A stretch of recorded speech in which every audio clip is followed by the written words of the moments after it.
நாளைய தினம் மே 26ஆம் தேதி அமாவாசை திதி இருக்கிறது. கிருத்திகை நட்சத்திரமும் சேர்ந்து வந்திருக்கிறது. இது ஒரு அபூர்வமான சேர்க்கை. வாயில்லா ஜீவன்களுக்கு நாளைய தினம் ஏதாவது ஒரு வகையில் இந்த இரண்டு பொருளை நீங்கள் தானம் செய்யுங்கள். திங்கட்கிழமை அதிகாலை வேளை சூரிய உதயத்திற்கு முன்பாகவே பறவைகள் விழித்துக்கொண்டு பறக்க துவங்கும். கொஞ்சம் கோதுமையை மொட்டை மாடியில் தூவிவிட்டால் அந்த பறவைகள் வந்து சாப்பிடும். உங்களுடைய கர்ம வினை குறையும். கடனும் நிச்சயம் குறைவு. மதியம் முன்னோர்கள் வழிபாட்டை முடித்துவிட்டு கொஞ்சம் பச்சரிசி சாதத்தில் நெய் விட்டு பருப்பு சாதமாகவும் காகத்திற்கு வைக்கலாம்.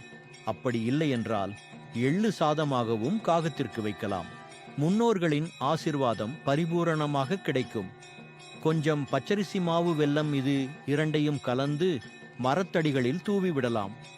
பச்சரிசி மாவில் வாழைப்பழம் வெல்லம் சேர்த்து கலந்து பிசைந்து உருண்டையாக மாற்றி பசு மாட்டிற்கு உங்கள் கையால் கொடுத்தாலும் உங்கள் கர்ம வினைகள் குறைந்து செய்த பாவங்களுக்கு மன்னிப்பு கிடைத்து கடன் சுமைகள் படிப்படியாக குறைய துவங்கும்.